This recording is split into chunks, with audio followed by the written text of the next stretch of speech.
أما بعد فأعوذ بالله من الشيطان الرجيم بسم الله الرحمن الرحيم يا أيها الذين آمنوا صلوا عليه وسلموا تسليما اللهم صل على سيدنا ونبينا حبيبنا مولانا محمد صلى الله عليه وعلى آله وأصحابه وبارك وسلم شباب درود شريف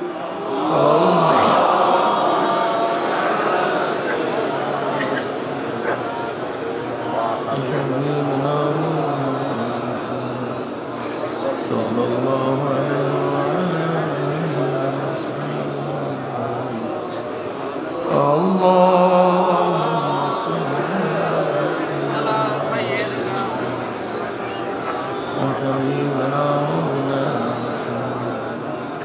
صلى الله عليه وعلى آله وصحبه وسلم أعوذ بالله من الشيطان الرجيم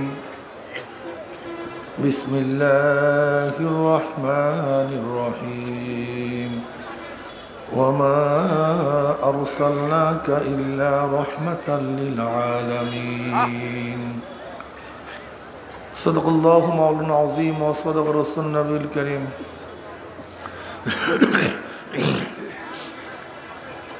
আল্লাহ পাকের বান্দা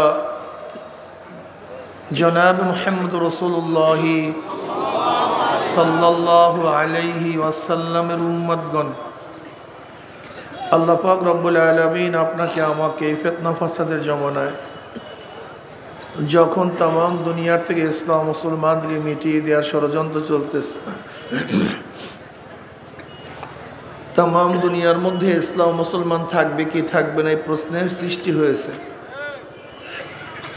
যে জমানায় মানুষ নেকের কাজ ছাড়তেছে, গুনার কাজ ধরতেছে, শুধু গুনার কাজ ধরেই না, বরং গুনার কাজে প্রতিযোগিতা শুরু করছে কে কার আগে জাহান্নামে যাবে। সবাই বলি না আউযু বিল্লাহ। যে জমানায় মানুষ নেকের কাজে আশ্চর্য হয়, গুনার কাজে স্বাভাবিক থাকে, যে জমানায় মুসলমান ইসলামকে পছন্দ করে না, বরং নামধারী মুসলমান ইসলামের সবচেয়ে বড় দুশ্মন হয়ে গেছে। যেই জমানায় একদল মানুষ শিরক বিদআতকে ইবাদত মনে করে, কবর পূজা, ব্যক্তি পূজা, সমস্ত শিরক বিদআত দাবি করে আমি মারফাতের লাইনের লোক, আমি চিশতিয়া তরিকার লোক, আমি কাদরিয়া তরিকার লোক, আমি তাসাউফ পন্থী, করতেছে শিরক বিদআত, দাবি করে আমি আবেদ। একদল লোক শিরক বিদআতকে ইবাদত মনে করে, আবার আর এক দল যা শিরক বিদআত না তাকে শিরক বিদআত মনে করে। যেমন লামুজহাবিরা তথাকথিত আহলে হাদিসরা ইমাম মানা, মাযহাব মানাকে শিরক বলে, বিদআত বলে, অথচ এগুলি খুবই জরুরি। একজন সাধারণ মানুষ মাযহাব মানা ব্যতীত, ইমাম মানা ব্যতীত জান্নাতে যাওয়ার কোনো সূরাতই নাই, রাস্তাই নাই। একজন সাধারণ মানুষ যাবে কিভাবে জান্নাতে যদি সে মাযহাব না মানে, ইমাম না মানে? মাযহাব শব্দের অর্থ যাওয়ার স্থান। মাযহাব মানে কি? পথ, রাস্তা। অর্থাৎ যেই রাস্তায় উঠলে মানুষ জান্নাতে যেতে পারবে, শরিয়াতে চলতে পারবে, তার নামই তো মাযহাব। কি কথা ঠিক না? দেখেন শরিয়াতের তিনটা দিক। শরিয়াতের কয়টা দিক? সবাই বলেন, আমার সাথে কথা বলবেন, কেউ চুপচাপ থাকবেন না, সবাই কথা বলবেন। শরিয়াতের কয়টা দিক? জাহিরি আমলের সাথে সম্পৃক্ত এলেমকে ইলমুল ফিকহ বলা হয়। জাহিরি নামাজ, রোজা, হজ, যাকাত, মুআমালাত, এই সমস্ত সংক্রান্ত বিষয়ে যে ইলম, সেই ইলমকে কি বলা হয়? ইলমুল ফিকহ। ফিকহ ঈমানের সাথে, বিশ্বাসের সাথে, আকীদার সাথে ইলমকে ইলমুল আকায়েদ বলা হয় বা ইলমুল কালাম। আপনার ঈমান কিভাবে আনবেন, কিসের উপরে বিশ্বাস করলে ঈমান থাকবে, কিসের বিশ্বাস করলে ঈমান থাকবে না, এই সমস্ত বিষয় সম্পর্কে যে ইলমটা, সেই সমস্ত ইলমকে বলা হয় ইলমুল আকায়েদ, ইলমুল কালাম। আকায়েদের নাম ইলমুল কালাম হওয়ার কারণটা কি? আকায়েদের মধ্যে, বিশ্বাসের মধ্যে সমস্যা সৃষ্টি হয়েছিল প্রথম আল্লাহ পাকের কালাম গুণকে কেন্দ্র করে। আমরা বলি না কোরআন আল্লাহর কালাম? কি বলি? আল্লাহর কালাম অর্থ কি? আল্লাহর কথা, আল্লাহর বক্তব্য, আল্লাহর বাণী, এর নামই তো কালাম। এখানে মাসআলা আসছে যে আল্লাহ পাকের কালাম গুণ, কথা বলার গুণ, এটা কাদিম না হাদিস? এটা আল্লাহর পরে না আল্লাহর সাথে? এই গুণটা কি আল্লাহর প্রথম থেকেই ছিল না পরবর্তী আল্লাহ পাক সৃষ্টি করছেন? মূল মাসালা এখানে। এটা খুব কঠিন এক মাসালা, অনেক কঠিন। কেউ বলতেছে কালাম হাদিস নতুন, আহলুস সুন্নাত ওয়াল জামাত কাদিম, আল্লাহ পাকের জাতি সিফাত। যেহেতু আকায়েদের মধ্যে প্রথম এই কালাম গুণ নিয়ে ইখতিলাফ শুরু হয়েছিল, এর জন্য আকায়েদের নাম ইলমুল কালাম। যেরকম ঈমান কি জিনিস, ঈমান কাকে বলা হয়? আল্লাহ পাকের জাত এবং সিফাতের উপরে বিশ্বাস রাখা। আল্লাহ পাকের জাত এবং সিফাত, যেমন কালাম, কথা বলা আল্লাহ পাকের সিফাত, ঠিক না? বাসির আল্লাহ পাকের সিফাত, সামে আল্লাহ পাকের সিফাত, আলিম আল্লাহ পাকের সিফাত, খালেক আল্লাহ পাকের সিফাত, রাজ্জাক আল্লাহ পাকের সিফাত। অর্থাৎ আল্লাহ পাকের গুণে তাকে গুণান্বিত করা এবং তার সমস্ত গুণের সাথে তার অস্তিত্বকে মানা। কথাটা বুঝাতে পারি নাই? হুয়াল্লাযী, ওই সত্তা। কোন সত্তা? হুয়াল ওয়াজিবুল ওজুদ আল মুস্তাজিবুল জামি সিফাতিল কামালিয়া। সত্তাকে, আল্লাহকে, যিনি সব সময় তার অস্তিত্বের উপরে আছেন পরিপূর্ণ গুণের সাথে। কিসের সাথে? পরিপূর্ণ গুণ নিয়ে যে সত্তা সব সময় অবস্থানের মধ্যে আছেন, তিনি হলেন আল্লাহ। কথাটা বুঝাতে পারি না? দেখেন আল্লাহ পাকের এক গুণ বাসির। আল্লাহ পাক দেখেন, আমাদের গুণ বাসির, আমরাও দেখি। এই দুই দেখা গুণের মধ্যে পার্থক্যটা কি? আমরাও দেখি, আল্লাহ পাকও দেখেন। আমাদের দেখা গুণটা নাকেস, অপূর্ণ। আল্লাহ পাকের দেখা গুণটা পূর্ণ। যেমন আমরা এক সময় দেখতাম না, এখন দেখি। এখন দেখি, এক সময় দেখব না। আলোতে দেখি, অন্ধকারে দেখি না। কাছে দেখি, দূরে দেখি না। সজাগ অবস্থায় দেখি, ঘুম অবস্থায় দেখি না। কিন্তু আল্লাহ পাকের দেখা গুণটা কেমন পূর্ণ! তিনি আগেও দেখতেন, এখনো দেখেন, ভবিষ্যতেও দেখবেন। তিনি আলোতেও দেখেন, অন্ধকারেও দেখেন, কাছেও দেখেন, দূরেও দেখেন। তাহলে আমাদের গুণটা অপূর্ণ, আল্লাহ পাকের গুণটা পূর্ণ। অর্থাৎ আল্লাহ পাকের যতগুলি গুণ আছে সমস্ত গুণগুলি পূর্ণ, আর আল্লাহর বাহিরে যত গুণ আছে সমস্ত গুণ অপূর্ণ। আপনাকে অবশ্যই মনে রাখতে হবে, আল্লাহ পাকের প্রত্যেকটা গুণ তার সাথে সম্পৃক্ত। কোনো অবস্থাতেই আল্লাহ পাকের গুণ তার থেকে আলাদা হয় না। কি কথা ঠিক না? এবং আল্লাহ পাকের প্রত্যেকটা গুণ তার প্রথম থেকেই এমন না যে পরবর্তীতে। এর জন্য আমরা বলি আল্লাহ পাকের প্রত্যেকটা গুণ কাদিম, প্রথম থেকেই পুরান, নতুন কিছু না। এই কালাম নিয়েই অনেক ইখতিলাফ, অনেক মতনৈক্য, যে এদিকে আমাদের যাওয়ার জরুরত নাই, দরকার নেই। তাই ঈমানের সাথে সম্পৃক্ত ইলমকে ইলমুল আকায়েদ বলা হয়। ঈমান কি জিনিস? আমানতু বিল্লাহি ওয়া মালাইকাতিহি ওয়া কুতুবিহি ওয়া রুসুলিহি ওয়াল ইয়াউমিল আখির। রসুলকে আল্লাহর প্রদত্ত একজন বার্তাবহক, এইটা মানার নামও ঈমান। যদি আল্লাহকে মানেন, আপনি রসুলকে না মানেন, তাহলে আপনার ঈমান থাকবে না। আবার রসুলকে রসুলের প্রত্যেকটা গুণের সাথে মানতে হবে। যদি রসুলকে তার গুণকে বাদ দিয়ে মানেন, তাহলে আপনার ঈমান থাকবে না। উদাহরণস্বরূপ, খুব ভালো মতো বোঝার চেষ্টা করবেন, নবীদের মৌলিক দুইটা গুণ আছে। কয়টা গুণ? সমস্ত নবীরা নবী এবং মাসুম, তারা নিষ্পাপ। নবী আদম আলাইহিস সালাতু ওয়াস সালাম নবী এবং নিষ্পাপ। নবী নূহ আলাইহিস সালাতু নবী এবং নিষ্পাপ। আমার নবী নবী এবং নিষ্পাপ। নবীকে নবী মানলেন, নিষ্পাপ মানেন নাই, আপনি আহলুস সুন্নাত ওয়াল জামাত থেকে বের হয়ে যাবেন। কথাটা বুঝাতে পারি? নবীকে নবী মানছেন কিন্তু কি মানেন নাই, আপনি আহলুস সুন্নাত ওয়াল জামাত থেকে বের হয়ে যাবেন। শুধু নবীকে নবী মানলেই হবে না, নবীরা মাসুম এই কথাও মানতে হবে। কথা ঠিক আছে না? আমার নবী নবী, নিষ্পাপ এবং শেষ নবী। দেখেন, নবী নূহ আলাইহিস সালাতু ওয়াস সালাম নবী, নিষ্পাপ কিন্তু শেষ না।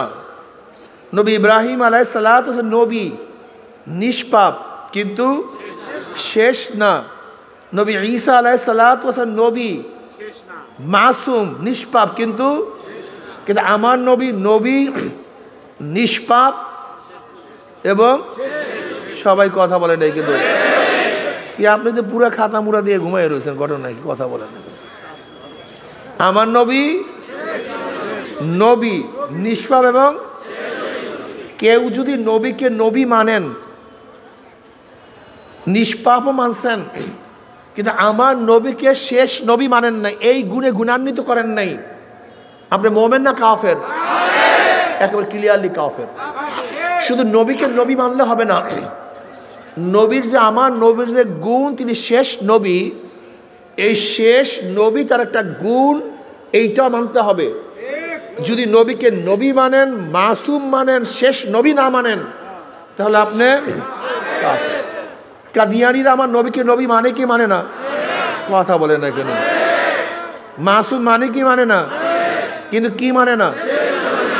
এই জন্য তারা কি হয়ে গেছে? কাফের হয়ে গেছে। ঠিক আল্লাহ পাককে মানতে হবে এবং আল্লাহ পাকের গুণে কাউকে গুণান্বিত করা যাবে।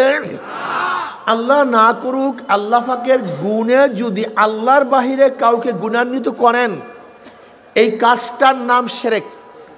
এই কাজটা যে করে তার নাম মুশরিক। কথাটা বুঝতে পারি? হেদায়েতের মালিককে যদি মনে করেন আল্লাহর বাহিরে অন্য কেউ কাউকে হেদায়েত দিতে পারে, এই বিশ্বাসটার নামই শিরক।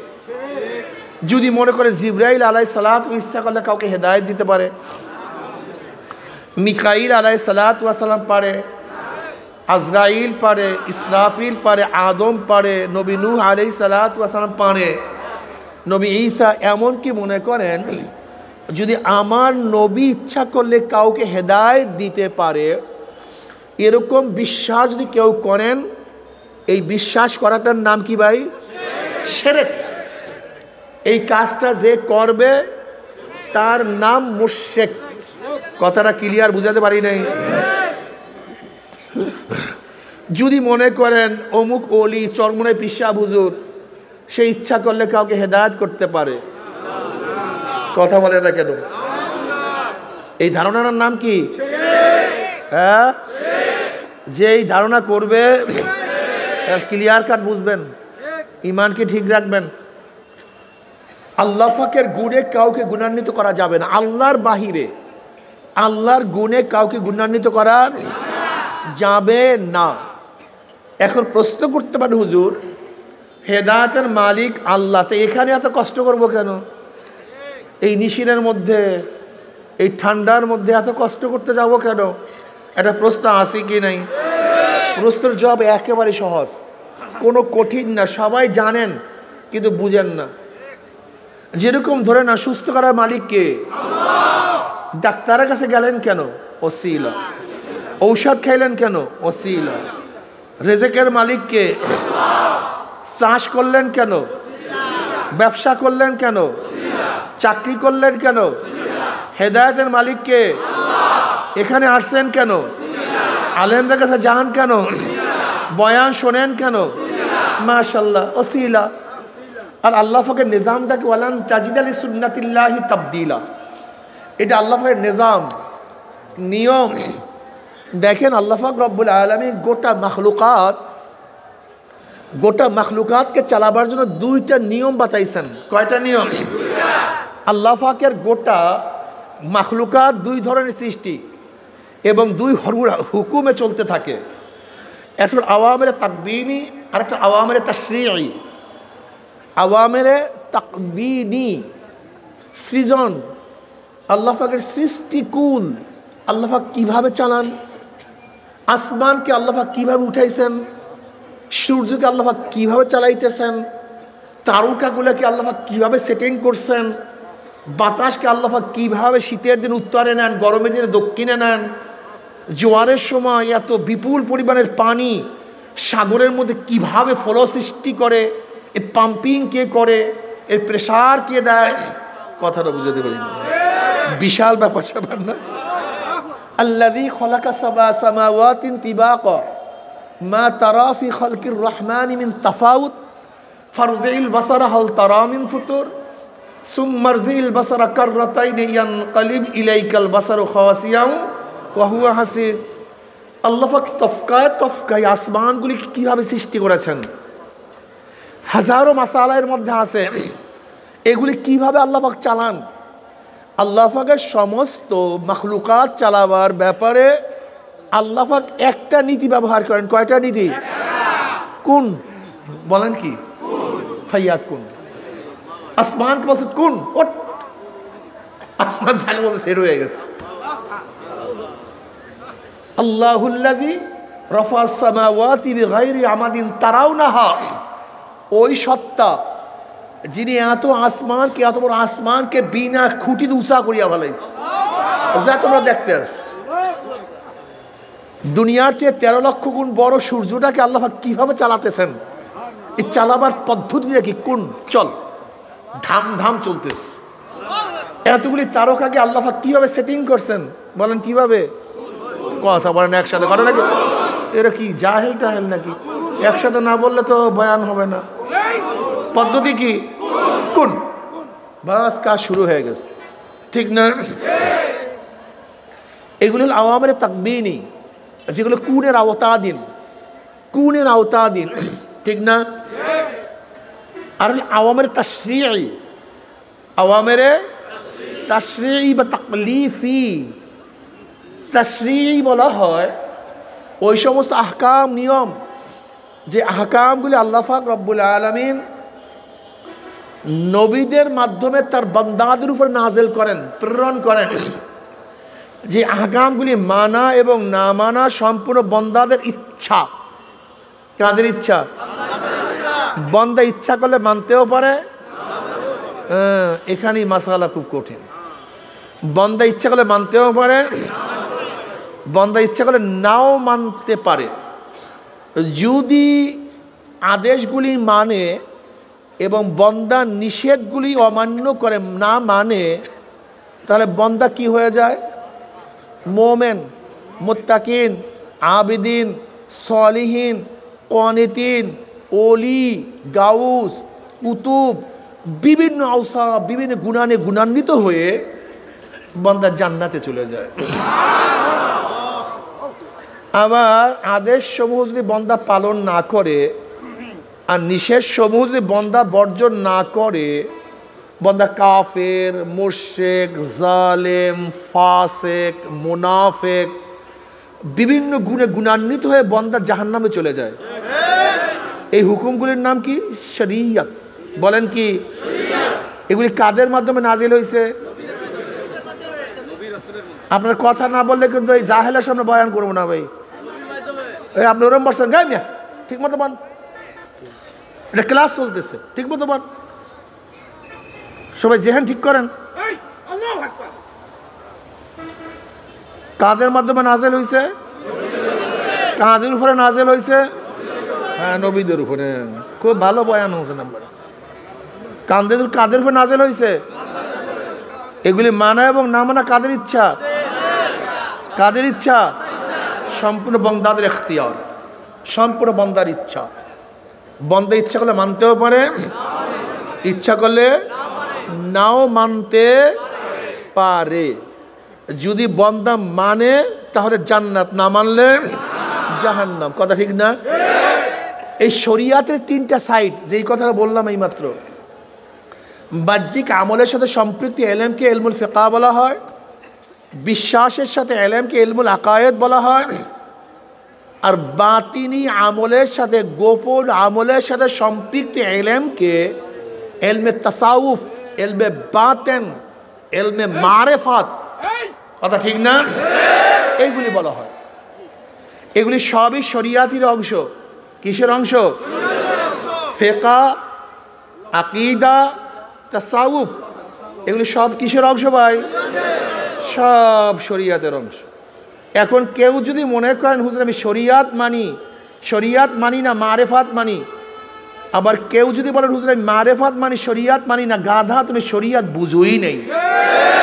শরিয়াত শব্দ অর্থ কি? মা লাহা ওয়া মা আলাইহা, জাহের, বাতেন, ঈমান, আমল সবার সমন্বয়ের নামই শরিয়াত। কথা ঠিক না? মাশাআল্লাহ। এই শরিয়াতে চলার জন্য যেই পদ্ধতি প্রক্রিয়া গ্রহণ করা হয়, শরিয়াতের উপরে আমল করার জন্য যেই পদ্ধতি প্রক্রিয়া পন্থা গ্রহণ করা হয় তার নাম তরিকত। এই যে শোনেন না, তরিকা তরিকা তরিকা, তরিকাটা কি?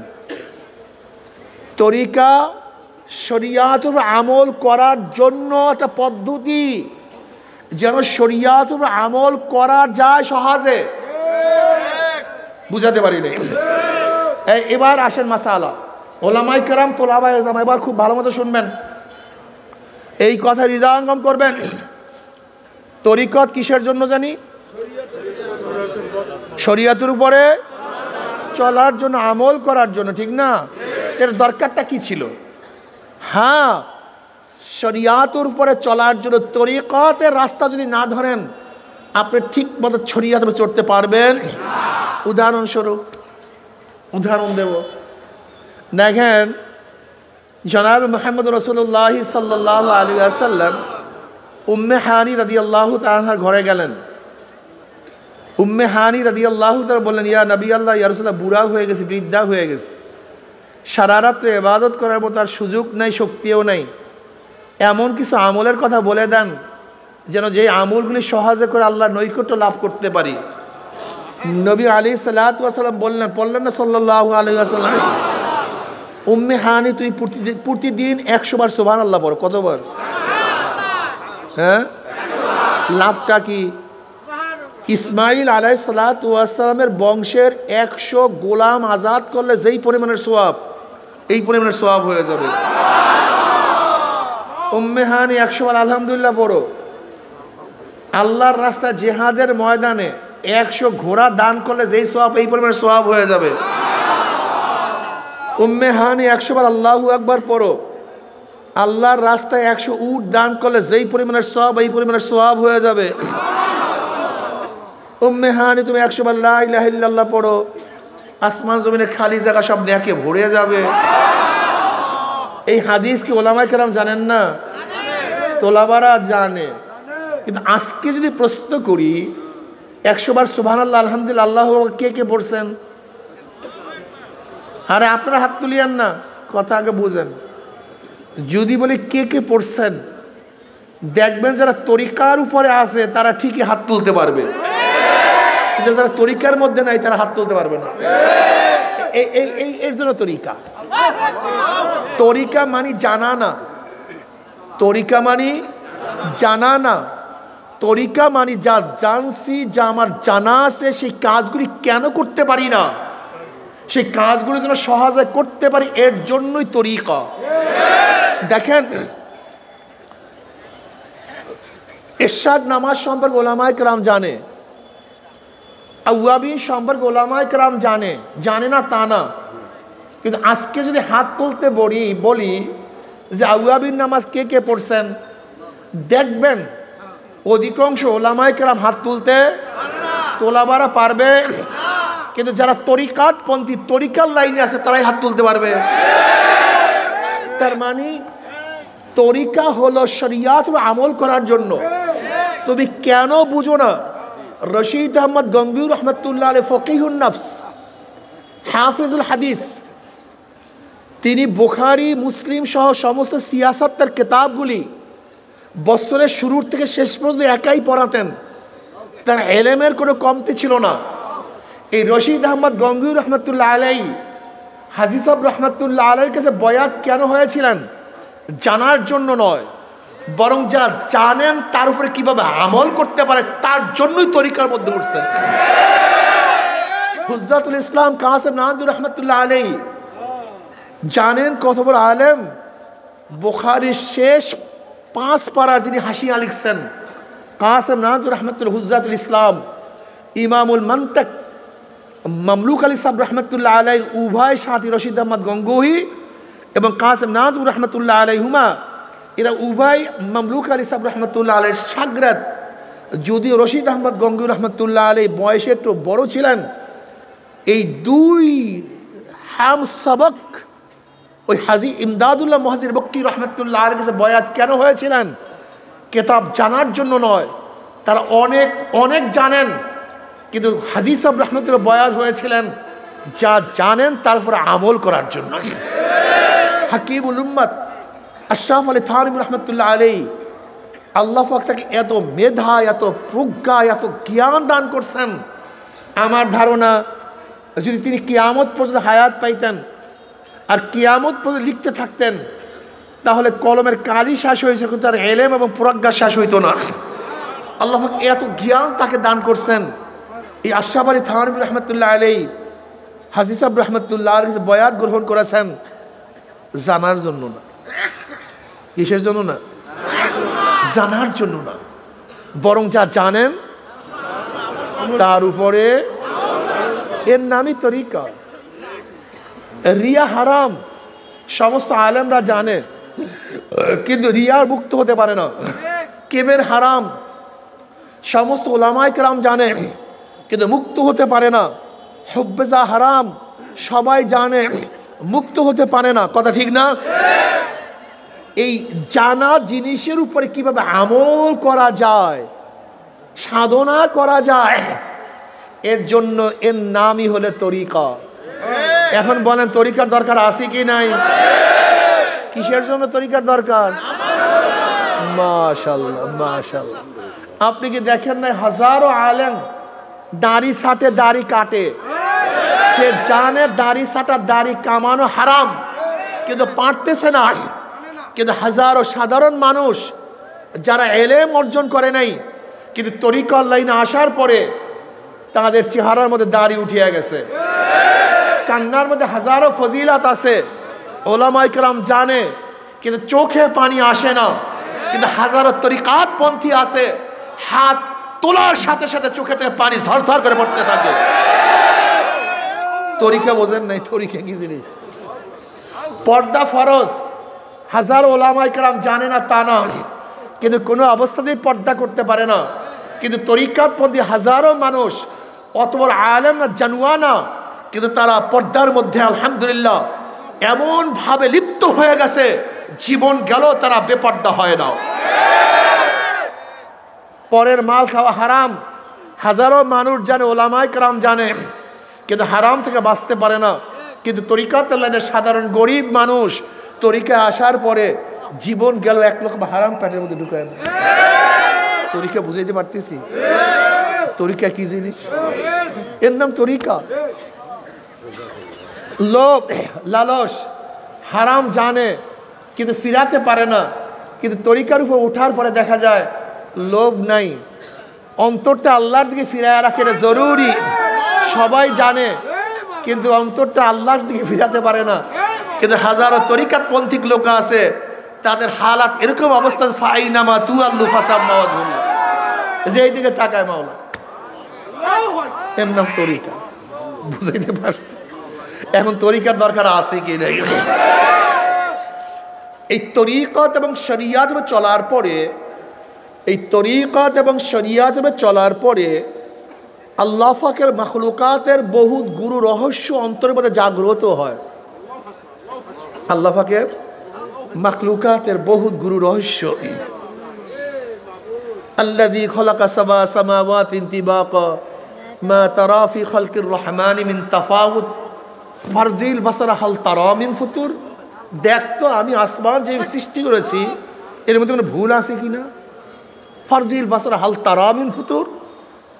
দেখ আমি সূর্য যেখানে সেটিং করছি, দেখ দি তোদের মধ্যে কোনো ভুল পাও কিনা। আমি চন্দ্রকে যেভাবে সেটিং করছি, ফিট করছি, দেখ তো কোনো ত্রুটি আছে কিনা। তারকাগুলোকে আমি যেইভাবে উঠাইছি, দেখ তো কোনো ত্রুটি আছে কিনা। হাল তারা মিন ফুতুর। যাক বাতাসের মধ্যে কোনো ভুল আছে কিনা, মাটির মধ্যে কোনো ভুল আছে কিনা, গাছের মধ্যে ভুল আছে কিনা দেখতো। আবারও দেখ সুম্মারজিল বাসারা, ভুল ধরার জন্য যদি আবারও তুই চক্ষু ফিরাও তাহলে অবস্থার কি হবে? ভুল পাবি না, বরং লজ্জিত হয়ে তোর চক্ষু ফিরে আসবে।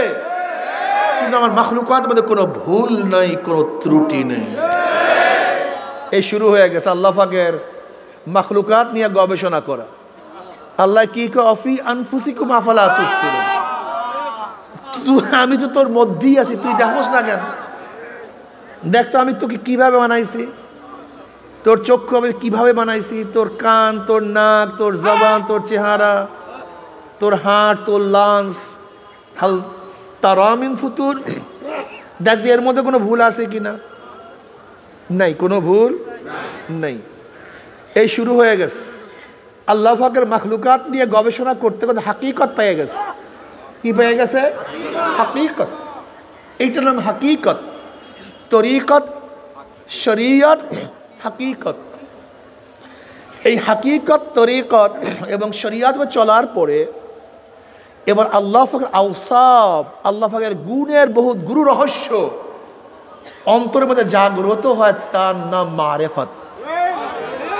আমার মাওলা কেমন রহমান, আমার মাওলা কেমন রহিম, আমার মাওলা সত্তার, আমার মাওলা গফফার, আমার মাওলা রাজ্জাক। কথা ঠিক না?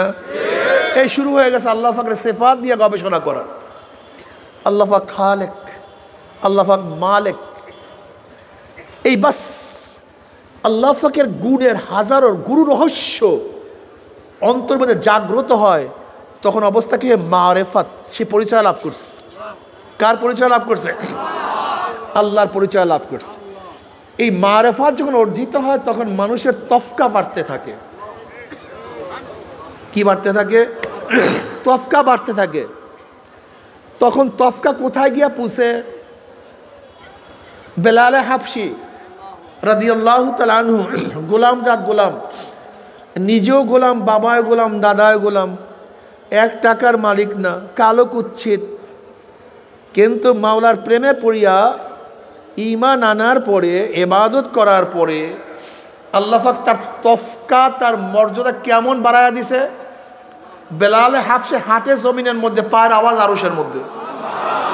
কি বুঝলেন? হাটে জমিনের মধ্যে, পায়ের আওয়াজ আরশের মধ্যে। আজান দেয় জমিনের মধ্যে, 7 তবক আসমান ভেদ করে আওয়াজ চলে যায় আরশের মধ্যে। কিয়ামতের ময়দানে বেলালে হাবশি তার মর্যাদা কেমন হবে? নবী আলাইহিস সালাতু ওয়াস সালাম যে উটের উপরে থাকবেন, সেই উটের লাগাম থাকবে বেলালে হাবশির হাতের মধ্যে। বুঝেন অবস্থাটা? বেলালে হাবশি একজন গোলাম, কিন্তু অর্ধজাহানের বাদশাহ হযরত ওমরুল খাত্তাব রাদিয়াল্লাহু তাআলা যখন সম্বোধন করতেন সাইয়্যিদুনা বেলাল, আমাদের সর্দার, আমাদের নেতা বেলাল, অথচ গোলাম। কি বুঝলেন? বিশাল ব্যাপার স্যাপার। যখন এই হালাত পয়দা হয়ে যায়, ওয়ান আবি হুরায়রা রাদিয়াল্লাহু তাআলা قال قال رسول الله صلى الله عليه وسلم قال الله عز وجل من عادى لي وليا فقد آذنته بالحرب وما تقرب إلي عبدي بشيء أحب إلي مما افترضت عليه وما يزال عبدي يتقرب إلي بالنوافل حتى أحبه فإذا أحببته كنت سمعه الذي يسمع به وبصره الذي يبصر به ويده التي يبطش بها ورجله الذي يمشي بها وإن سألني لأوتينه ولئن استعاذني لأعوذنه। হাদিসে কুরসির মধ্যে আল্লাহ পাক ফরমান, বান্দার উপর আমি যা ফরজ করছি শুধু ফরজ আদায়ের মাধ্যমেই বান্দা আমার নৈকট্য লাভ করতে পারে না। ওমা তাকাররাবা ইলাইয়া আবদি বিশাইইন আহাব্বা ইলাইয়া মিম্মা তারাস্তু আলাইহি। আমি বান্দার উপরে যা ফরজ করছি শুধু ফরজ আদায়ের মাধ্যমেই বান্দা আমার নৈকট্য লাভ করতে। বুঝাতে পারছি?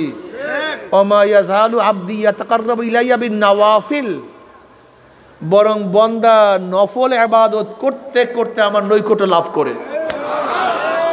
যখন বান্দা নফল ইবাদত শুরু করে, ইবাদত করতে হাত্তা উহিব্বাহু, আমি বান্দাকে মোহাব্বত করা শুরু করি। আর আমি যখন বান্দাকে মোহাব্বত করা শুরু করি তখন কি অবস্থা হয়? কুনতু সামাউল্লাযী ইয়াসমাউ বিহি, বান্দার কান আমি বান্দার কান হয়ে যাই, যা দিয়া বান্দা শোনে। আমি বান্দার চক্ষু হয়ে যাই, যা দিয়া বান্দা দেখে।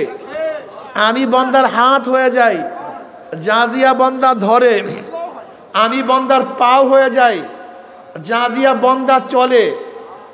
ওয়া ইন সাআলানি লাউতিয়ান্নাহু, বান্দা যখন আমার কাছে চায়, যা চায় আমি তা তাকে দিয়া দেই। বান্দা যখন আমার কাছে আশ্রয় চায় আমি তখন আশ্রয় দান করি। বুখারীর মধ্যে রওয়ায়াত আছে। কি বুঝলেন? নফল ইবাদত করা ব্যতীত মাওলার নৈকট্য লাভ করা যায়। এই তরিকা যখন চলে আসবেন তখনই দেখবেন তরিকাত পন্থীরা নফল ইবাদত বেশি করে। এর জন্যই তাদের মধ্যে হালাত পয়দা হয়। কি পয়দা হয়?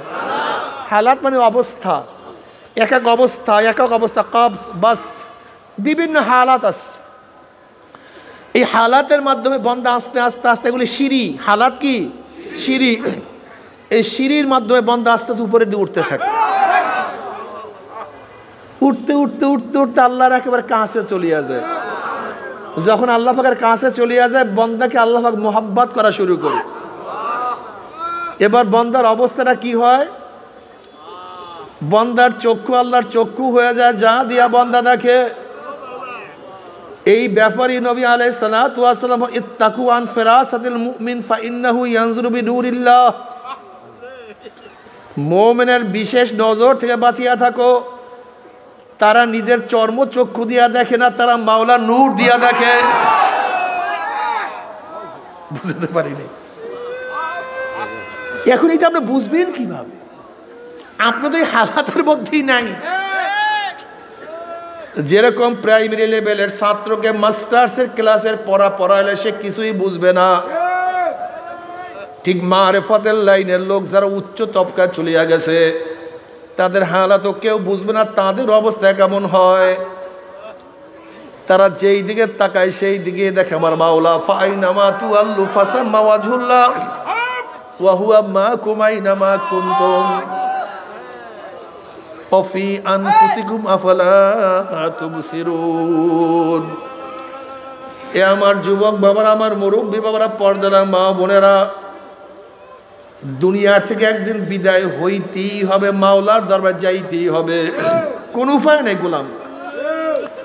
মাওলার দরবারে এখন কোন অবস্থায় যাবা তুমি কি চেহারা উজ্জ্বল অবস্থায় যাবা না তোমার চেহারা কালো অবস্থায় যাবা? এই এখতিয়ার তোমার, এই সমস্ত ইচ্ছা তোমার। যাওয়া লাগবে, ফিরাতে পারবা না, আল্লাহর কাছে যাওয়াই লাগবে। এখন তুমি খুশি অবস্থায় যাবা না বেজার অবস্থায় যাবা? তুমি সম্মানিত অবস্থায় যাবা না বিয়াজিত অবস্থায় যাবা? তুমি কি জান্নাতে যাবা না জাহান্নামে যাবা? খুব ভালো মতো বুঝিয়া শুনিয়া তারপর মাওলার কবরে যাইতে হবে। এ আমার যুবক বাবারা, মুরব্বী বাবারা, পর্দার মা, ওলামায়ে কেরাম, ততক্ষণ পর্যন্ত মাওলাকে পাওয়া যাবে না যতক্ষণ পর্যন্ত নিজেকে ভোলা না যাবে। আয় খোদা মুঝসে মুঝকো দূর কর, তাকে দেখো মুঝবে তুঝকো এক নজর। আল্লাহ আমাকে আমার থেকে দূর করো, আমাকে আমার থেকে দূর করিয়া তুমি আমার মধ্যে আসো। যদি মাওলাকে পাইতে চাও কলবটাকে খালি করো, মাওলাকে যদি পাইতে চাও অন্তরটাকে খালি করো। অন্তরটা পরিষ্কার, একেবারে স্বচ্ছ, ক্লিয়ার। সেই অন্তরের মধ্যে কেবের থাকবে না, রিয়া থাকবে না, হব্বে যা থাকবে না, হব্বে মাল থাকবে না, কিছুই থাকবে না। যেই কলবের মধ্যে শুধু মোহাব্বত থাকবে আমার মাওলার। কার মোহাব্বত? আমার মাওলার মোহাব্বতে কলবটা ভরা থাকবে। আমার মাওলার হুকুম মানার জন্য সবসময় ব্যস্ত থাকবে। তুমি কি দেখো না কত যুবক আমার মাওলার পাগল? তুমি যুবক হইয়া কেন আমার মাওলার পাগল হবা না? নবী ঈসা আলাইহিস সালাতু ওয়াস সালাম একদিন এক বস্তির নিকট থেকে রওনা করলেন।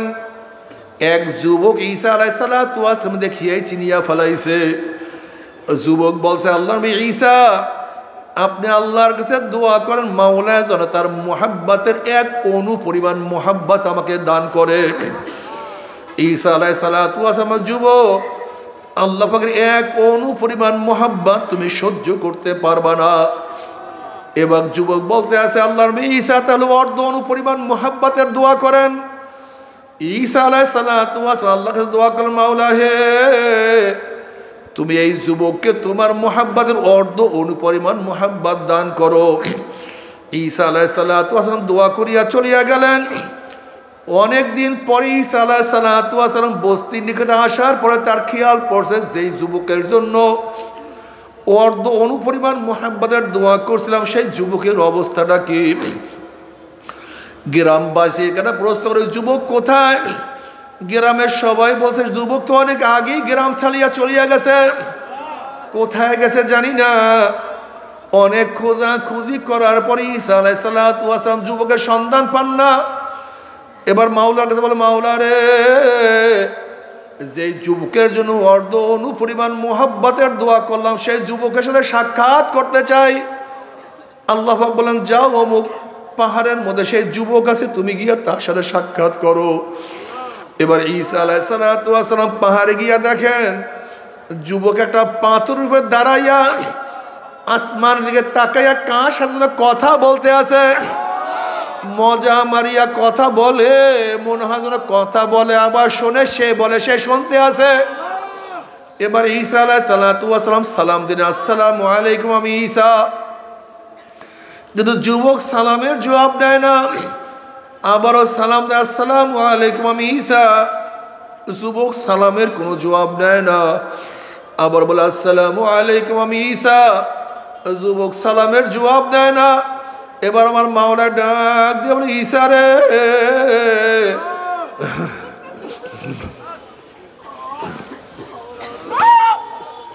ঈসা রে, যার কলবের মধ্যে আমার অর্ধ অণু পরিমাণ মুহাব্বত ঢুকছে, আমি আমার জাতে পাকের কসম খেয়া বলতে পারি আমার বাইরে সে আর কাউকে চিনতে পারে না। যেদার দেখতা হো মাই তু হি তু হ্যায়, तू ही तू है, तू ही तू, हर गुल में तू है, रंग में तू है, बो में तू, जिधर देखता हो भाई तू ही है, तू ही तू। বাবার আল্লাহ ওদের চক্ষু আর তোমার আমার চক্ষু সম্পূর্ণ ভিন্ন। তুমি আমি ফুল দেখি, কিন্তু আল্লাহর ওলিরা ফুলের দিকে তাকাই আমার মাওলাকে দেখে। আমার মাওলায় ফুলটাকে কেমনে বানাইলো। এত সুন্দর ফুলটা কিভাবে আমার মাওলা বানাইলো? আমার মাওলা আহসানুল খালিকিন, আমার মাওলা কত সুন্দর স্রষ্টা। তুমি আমি ফুলের রং দেখি, আল্লাহ ওয়ালারা চিন্তা করে আমার মাওলাই ফুলের মধ্যে এত সুন্দর কিভাবে রং লাগাইলো। গোলাপের মধ্যে পাপড়ি গুলির মধ্যে কত ডিজাইনের ফুল, কত ডিজাইনের রং।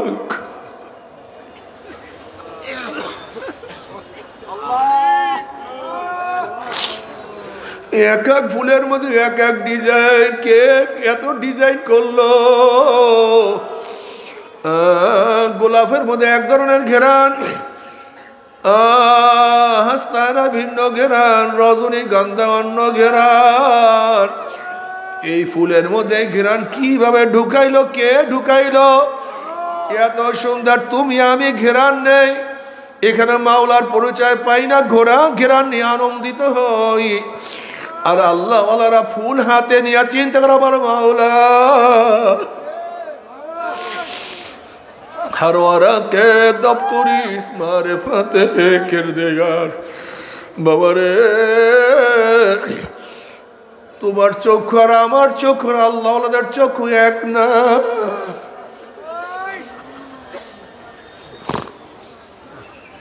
तुम्हार कान आमार कान और अल्लाह वालादेर कान तो एक ना। अल्लाह তুমি আমি শুধু পাখির শব্দ শুনি, পাখির আওয়াজ শুনি, আর আল্লাহর আওয়াজের মধ্যে আমার মাওলার জিকিরের আওয়াজ পাই।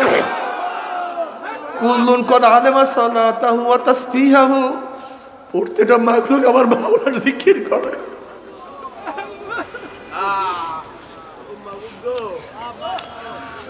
তুমি আমি শুধু পাখির শব্দ পাই, আর আল্লাহর শব্দের মধ্যে আমার মাওলার জিকিরের আওয়াজ পাই।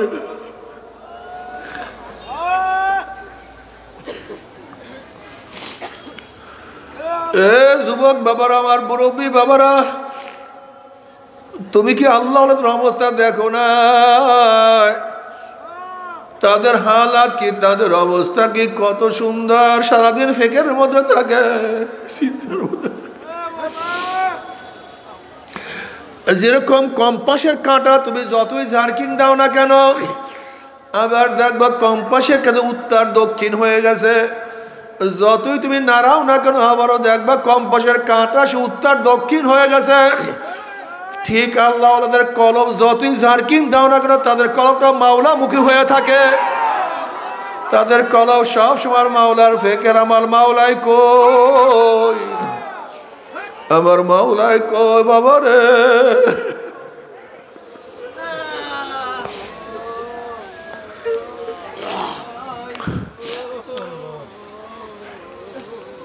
যারা আমার মাওলাকে মহব্বত করতে পারবা, আমার মাওলাকে ভালোবাসতে পারবা, তাদের দুনিয়ায় মজা, আখিরাতেও মজা। তুমি কি দেখো না, জুন্নুন মিস্ত্রি রহমাতুল্লাহ আলাইহি একদিন কাবা শরীফে ঢুকিয়া দেখে খাম্বার কাছে এক ব্যক্তি একেবারে জীর্ণ শীর্ণ অবস্থায় পড়ার শব্দ করতে আছে। জুন্নুন মিস্ত্রি রহমাতুল্লাহ আলাইহি গিয়া তাকে সালাম দেন, আসসালামু আলাইকুম, তুমি কে?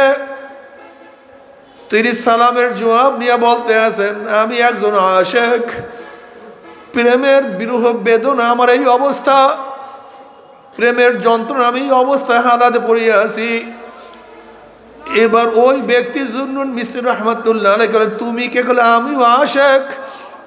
এই কথা শোনার সাথে সাথে ওই ব্যক্তিরা চিল্লান মারলেন, চিল্লান মারিয়া দুনিয়ার থেকে বিদায় হয়ে গেছেন।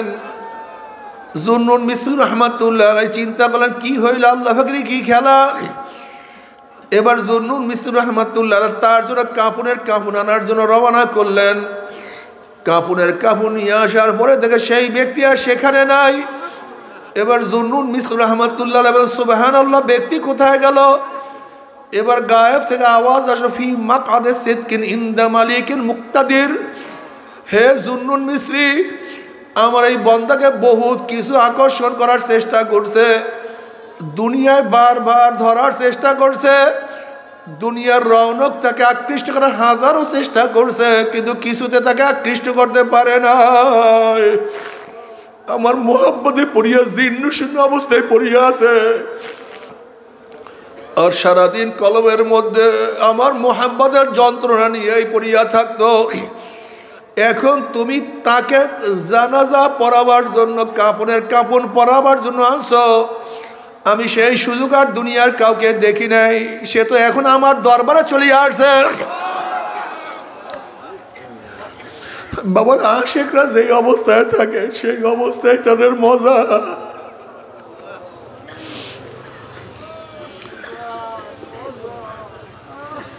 মনসুর হাল্লাজ রহমাতুল্লাহ আলাইকে যখন আটকানো হইল, জেলের মধ্যে আবদ্ধ করা হইল,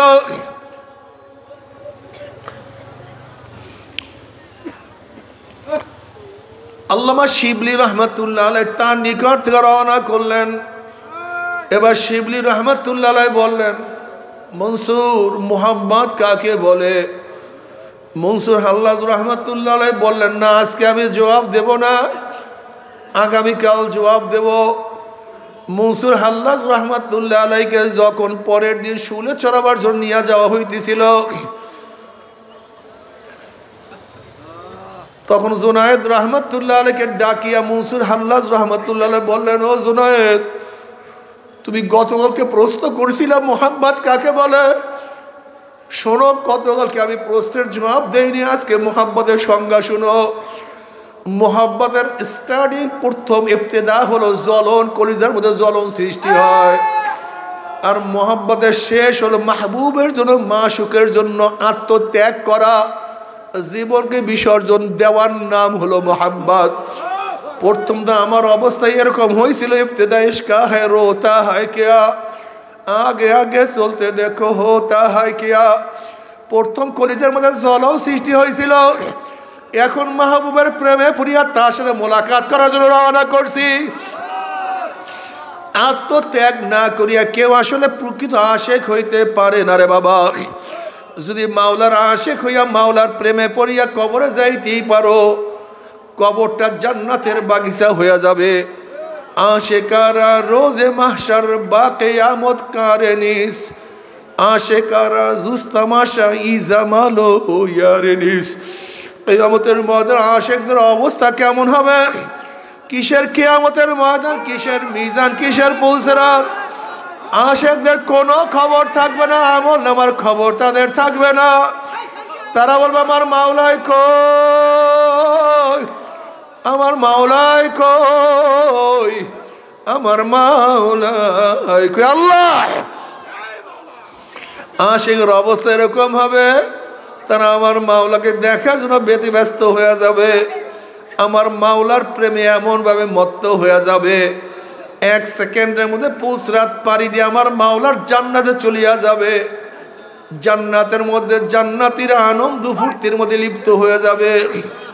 আল্লাহ পাক ডাক দিয়ে বলবে, হে জান্নাতীরা, আমি তোমাদের সাথে যে ওয়াদা করছিলাম সেই ওয়াদা কি পালন করছি নাকি? তখন জান্নাতীরা বলবে, মাওলা, হে তুমি যে ওয়াদা করছো তার চেয়ে কোটি কোটি গুণ বেশি নিয়ামত আমরা পেয়ে গেছি, কিন্তু একটা ওয়াদা এখনো পালন করো নাই। তখন আল্লাহ পাক ফেরেশতারা নূরের পর্দা সরাইয়া দেয়। যখন 70,000 নূরের পর্দা সরাইয়া দেওয়া হবে, প্রত্যেকটা জান্নাতে ভিড়া ভিড়ি ধাক্কা ধাক্কি প্রত্যেকের জায়গাতে আমার মাওলাকে দেখিয়া ফেলাইবে।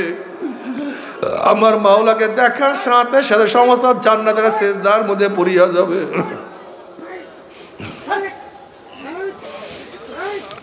এক সেজদার মধ্যে কোন রওয়ায়াতের মধ্যে আছে 40,000, কোন রওয়ায়াতের মধ্যে আছে 70,000 বছর কাটিয়া যাবে। হুশ নাই, মাওলার দিদার কি যে মজা।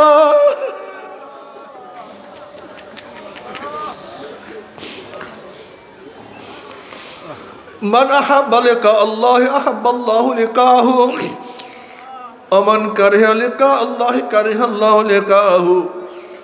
যারা আমার মাওলার সাথে সাক্ষাৎ করার জন্য অপেক্ষা থাকে, আগ্রহ করে আমার মাওলা তাদের সাথে সাক্ষাতের জন্য অপেক্ষায় আছে। আর যারা আমার মাওলার সাথে সাক্ষাৎ করতে চায় না, আমার মাওলা কপাল পরার সাথে সাক্ষাৎ দিবে না। ও যুবক বাবারা, মুরব্বী বাবারা, যদি কিছু দেখতে চাও আমার মাওলাকে দেখার জন্য পাগল হইয়া যাও। আমার মাওলায় কি যে মজা, আল্লাহ তোমাকে একটা নজর দেখার তৌফিক দিয়ে দিই। আমার মাওলায় কি যে মজা, আল্লাহ।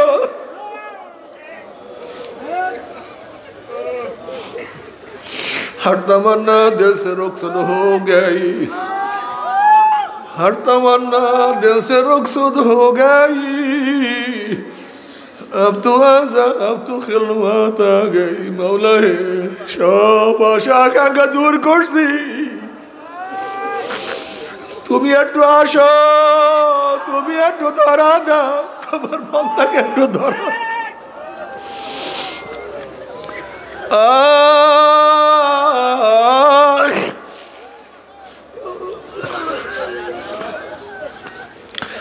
বাবারে মাওলার প্রেমে পড়িয়া যাও, কি যে মজা, কি যে মজা, কি যে মজা।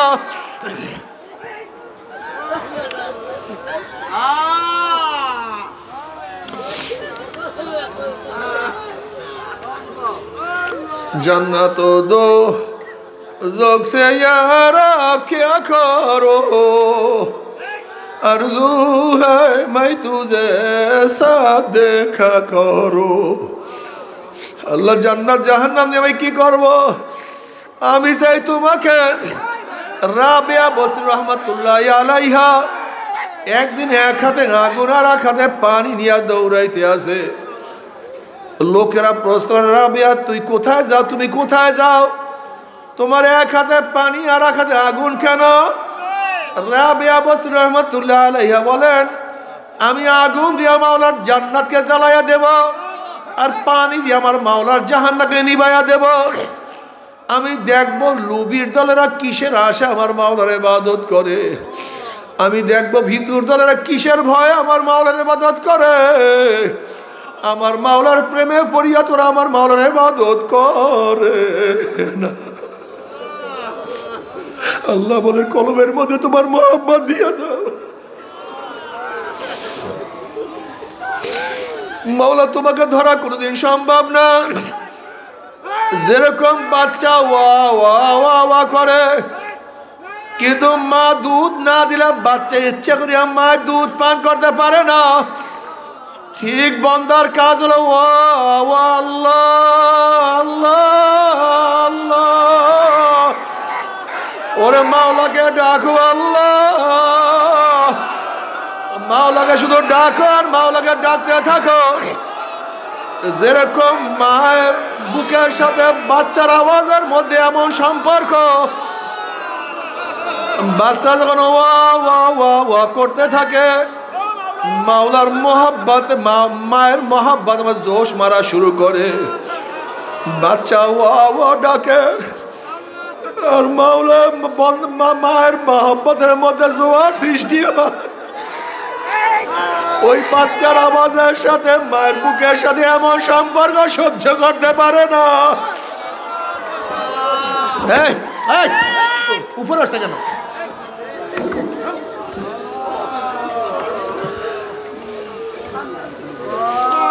বাচ্চার আওয়াজ এত মারাত্মক, বাচ্চার আওয়াজ মা সহ্য করতে পারে না। বাচ্চা যখন ওয়া ওয়া করে হাত পাওয়া চার পাঁচার গাইতে থাকে, ওইদিকে মায়ের বুকের মধ্যে টন টন টন টন টনটা শুরু করে ব্যথা শুরু হইতে থাকে। যদি বাচ্চার সাথে মায়ের এরকম কানেকশন হইতে পারে, আমার মাওলা তো মায়ের সে 1000 গুণ বেশি মহব্বত করে বান্দাকে।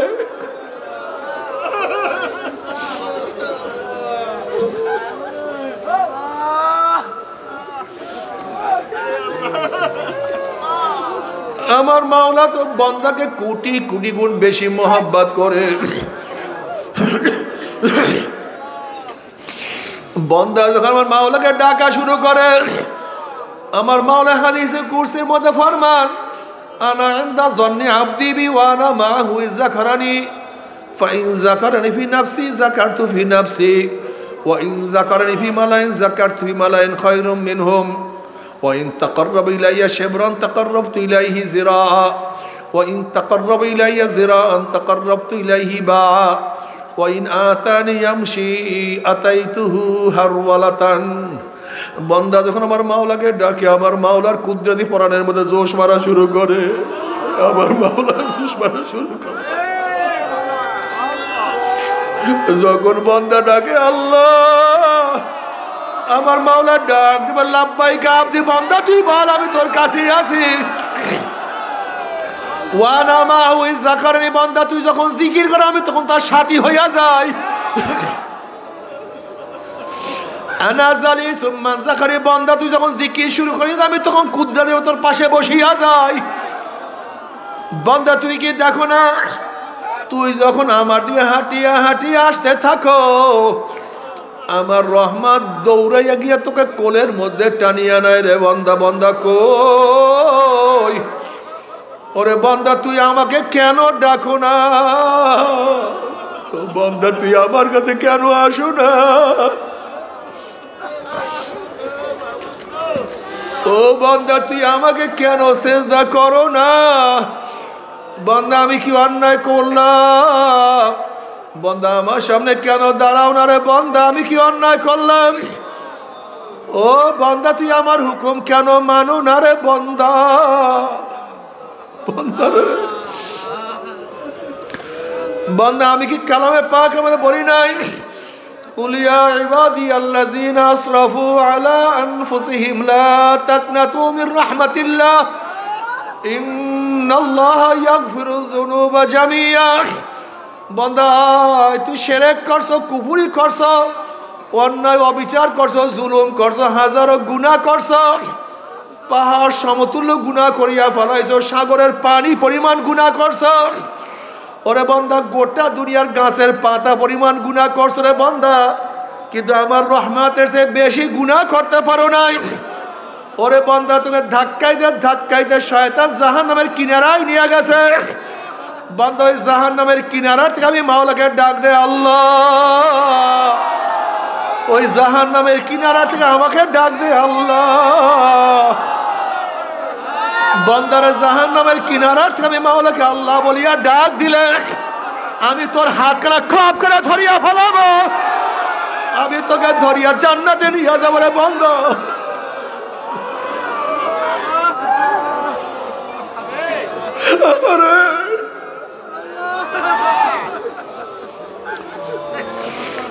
আমার মাওলা এত মেহেরবান, এত দয়াবান, সেই মাওলাকে ভুলিয়া কোথায় যাও, আল্লাহ তুই মাফ করিয়া দিও।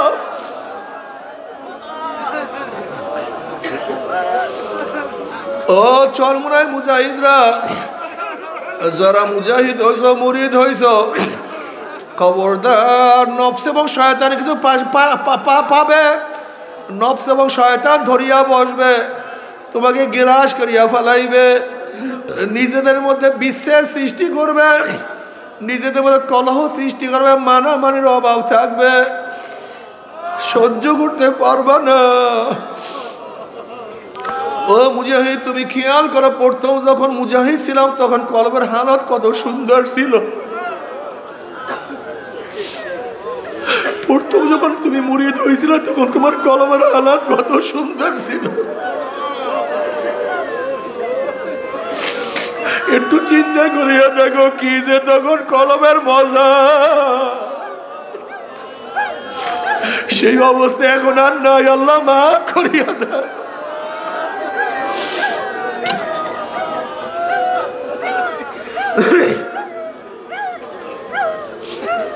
তখন তোমার ক্ষমতার কোনো নেশা ছিল না, দায়িত্বের কোনো নেশা ছিল না, তখন তোমার সম্মান ইজ্জতের কোনো টেনশন তোমার মধ্যে ছিল না, তখন তোমার শুধু খেয়াল ছিল আমি মাওলাকে কিভাবে পাবো, কোথায় আমি মাওলাকে পাবো। তোমার কি মনে নাই তখন পীর ভাইকে দেখলে কত মহব্বত লাগতো, কত মজা লাগতো। পীর ভাইকে দেখার সাথে সাথে মনে হয় না আপন ভাইয়ের চেয়ে বেশি বড় মোহাব্বত লাগতো। এখন পীর ভাইকে দেখলে কেন মোহাব্বত লাগে না, কেন ঘৃণা করো? এখন এক পীর ভাই আর এক পীর ভাইকে দেখলে কেন শত্রু মনে করো? এক পীর ভাই আর এক পীর ভাইকে কেন শত্রু মনে করো? কেন গিবত শিকায়ত করো?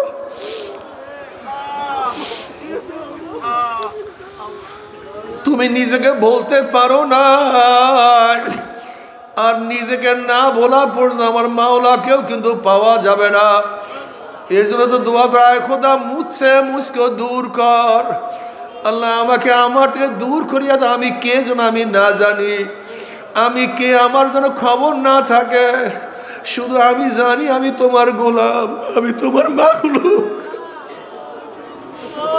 আমি একটা গুনাহগার, আমি একটা নাফরমান, আমি একটা জালেম, আমি একটা জাহান্নামের কীট হয়ে গেছি। তুমি যে সেই জাহান্নাম থেকে আমাকে না বাঁচাও, আমি বাঁচতে পারবো না। ও আমার মুজাহিদ বাবারা, তোমাদের কলম সেই আগের মতো নাই। তুমি খেয়াল করিয়া দেখো, নতুন মুজাহিদ যখন হয়েছিল তখন কলমের হালাত কত সুন্দর, কত পরিষ্কার।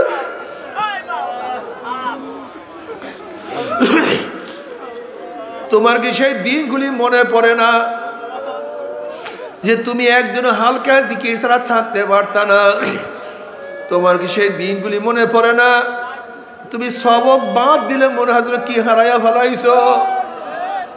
তোমার কি সেই কথা মনে পড়ে না? মোনাজাত ধরলে চোখের পানি।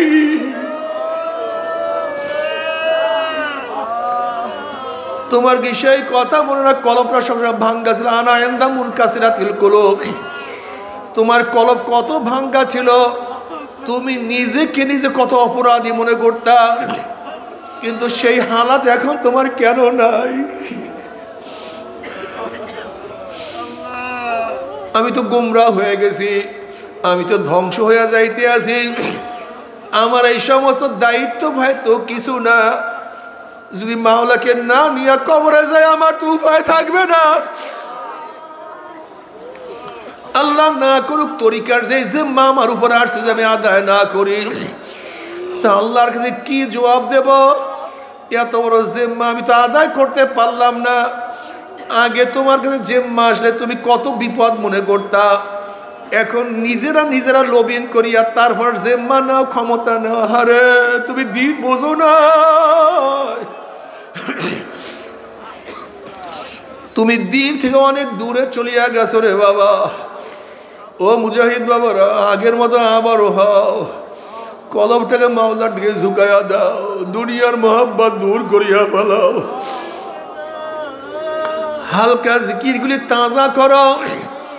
এখন আর মুজাহিদরা দাওয়াত দেয় না, অথচ আগেকার মুজাহিদরা একজন মানুষকে দাওয়াত দেওয়ার জন্য হাতে ধরতো, পায়ে ধরতো, কত বাড়ি বাড়ি দৌড়াইতো, গাঁটটি বস্তা নিয়ে কত চরমনার ময়দানে কত মুজাহিদরা তাদেরকে নিয়ে যাইতো। এখন আর সেই দাওয়াত নাই। মফস্বলে একটা মাহফিল হইলে এক একজন মুজাহিদ এক একটা গাড়ি নিয়ে লোকদেরকে দাওয়াত দিয়া মাহফিলে নিয়ে আসতো। তাদের খেয়াল ছিল আল্লাহ বলা লোকদেরকে কিভাবে আল্লাহর সাথে মিলাইয়া দেওয়া যায়, একজন বেনামাজিকে কিভাবে নামাজি বানানো যায়। কলবের মধ্যে এমন ব্যথা সৃষ্টি হয়েছে, হয়তো আমি পারবো না, আল্লাহ ওনাদের কাছে নিয়ে যাই, দেখি তাদের বয়ানে আল্লাহর মাওলা তাদেরকে হেদায়েত দেয় কিনা। সেই ব্যথাও তোমার কলবের মধ্যে নাই, অন্তরের মধ্যে নাই। তার মানে হলো তোমার তারা কি হওয়া উচিত ছিল, তোমার আল্লাহর দিকে বেশি অগ্রসর হওয়া উচিত ছিল, কিন্তু নফস এবং শয়তান তোমাকে আমাকে গ্রাস করিয়া ফেলাইছে। আজকের থেকে তওবা করো, আমি পীর ভাইয়ের সাথে খারাপ ব্যবহার করব না। আল মুমিনু কারজুলুন ওয়াহিদ, ইন ইশতাকা আইনু ইশতাকা কুল্লু, ওয়াইন ইশতাকা রাসু ইশতাকা কুল্লু। আমি যার গিবত শিকায়ত করছি আমি তার কাছে মাপ চাবো, আমি তার কাছে গিয়া ক্ষমা চাবো। যদি মাওলার মাওলা আমাকে মাফ করিয়া দেয়, আমি নাজাত পেয়ে গেছি। আর যদি মাওলা আমাকে মাফ না করে আমার তো উপায় হবে না। আল্লাহ ও মুজাহিদ দাওয়াত দিতে থাকো, আল্লাহ বলার লোকদেরকে দাওয়াত দাও, হাতে ধরো, পায়ে ধরো, কাছে কাছে যাও। আজকে ইসলামের দুশ্মনরা মুসলমানদেরকে গুমরাহ করার জন্য হাজারো চাল, হাজারো ফন্দি আঁকছে। তুমি আমি যদি তাদের কাছে দাওয়াত নিয়ে না যাই তাহলে তাদেরকে শয়তান ধরিয়া ফেলাইবে, ইসলামের দুশ্মনরা তাদেরকে গ্রাস করিয়া ফেলাইবে। এর জন্য প্রত্যেকের কাছে কাছে যাও, দাওয়াত দিতে থাকো, আল্লাহ বলার লোকদেরকে আল্লাহর সাথে মিলাইয়া দেওয়ার চেষ্টা করতে থাকো। যদি তোমার দাওয়াতের মাধ্যমে, তোমার চেষ্টার মাধ্যমে একজন ব্যক্তি আল্লাহওয়ালা হয়ে যায়, ওই ব্যক্তির জিন্দেগিতে যত নেকের কাজ করবে এবং সে দাওয়াত দিয়ে আর একজনকে যত নেকের কাজ করাইবে, আবার সে দাওয়াত দিয়া যত মানুষকে নেকের কাজ করাইবে, যেই ব্যক্তির দাওয়াতের কারণে যেই ব্যক্তির দাওয়াতের কারণে প্রথম ব্যক্তি দ্বীনের উপরে উঠছে, ওই দায়ীর আমল নামে আল্লাহ পাক রব্বুল আলামিন ওই পরিমাণে নেক লিখিয়া দিবে। আল্লাহ তুমি কবুল করিয়া নাও। এর জন্য বাবারে দাওয়াত দিতে থাকো, নিজে বাঁচো জাহান্নামের আগুন থেকে। কু আনফুসাকুম ওয়া আহলিকুম নারা, নিজে জাহান্নামের আগুন থেকে বাঁচাও, ভাইকে বাঁচাও, ছেলেকে বাঁচাও, মেয়েকে বাঁচাও, পাড়া প্রতিবেশী সবাইকে জাহান্নামের আগুন থেকে বাঁচাইতে চেষ্টা করো। মাওলার কাছে দোয়া করতে থাকো, বারবার দোয়া করো। আল্লাহ না করুক, আল্লাহ না করুক, যদি মাওলাকে রাজি খুশি না করিয়া কিয়ামতের ময়দানে উঠো, অবস্থা খুব খারাপ। আল্লাহ না করুক জাহান্নামের ফয়সালা হয়ে যায়, তুমি কি জানো না জাহান্নামের মধ্যে জাহান্নামে একটা জামা পরাইয়া দেওয়া হবে, পোশাক পরাইয়া দেওয়া হবে। দুনিয়ার উলের কোনো পোশাক না, সুতির কোনো পোশাক না, রেশমি কাপড়ের কোনো পোশাক পরানো হবে না। জাহান্নামে থেকে যেই জামা, যেই পোশাক পরাইয়া দেওয়া হবে, ওই পোশাকটা হবে জাহান্নামের আগুনের পোশাক।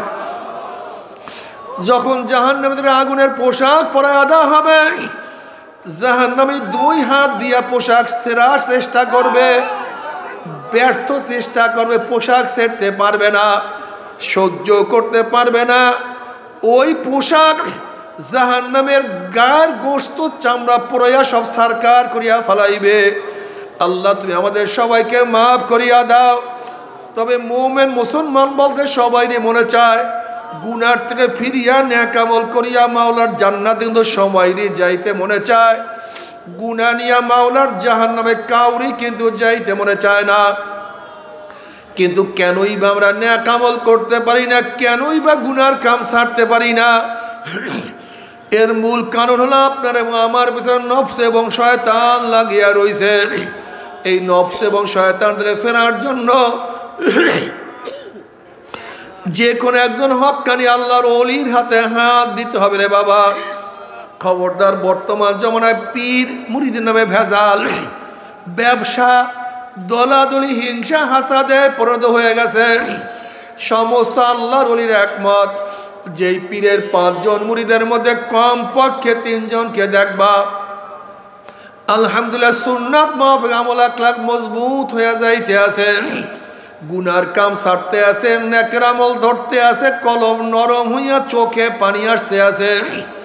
বৃক্ষতর নাম কি, ফলে পরিচয়। আমি চরমোনাই বুঝি না, চরমোনের দাওয়াত প্রশংসা প্রচার প্রসার করার জন্য আসিনে রে বাবা। চরমোনাই যাওয়ার তোমার কোনো দরকার নাই, কোনো দরকার নাই, কোনো দরকার নাই। তুমি যার কাছে গিয়া পারো গুনার কাম ছাড়ো, নেকের আমল ধরো, কলম নরম করিয়া চোখে পানি নিয়া মাওলার কবরে যাইও। যেরকম দুনিয়ার ঘরে আগুন লাগলে পানি ছাড়া নিবানো যায় না, ঠিক তদ্রুপ তোমার আমার গুনার দ্বারা যেই জাহান্নামের আগুন জ্বলিয়া রইছে, চোখের পানি ও সারা কিন্তু জাহান্নামের আগুন নিবানো সম্ভব না। আমার জন্য দোয়া চাই, আমিও দোয়া করি। সবাই সবার জন্য প্রাণ খুলিয়া দোয়া করো যেন কিয়ামতের ময়দানে গলাগলি বাঁধিয়া মাওলা একসাথে জান্নাতে যাওয়ার তৌফিক দিয়া দেয়। আল্লাহুম্মা আমিন।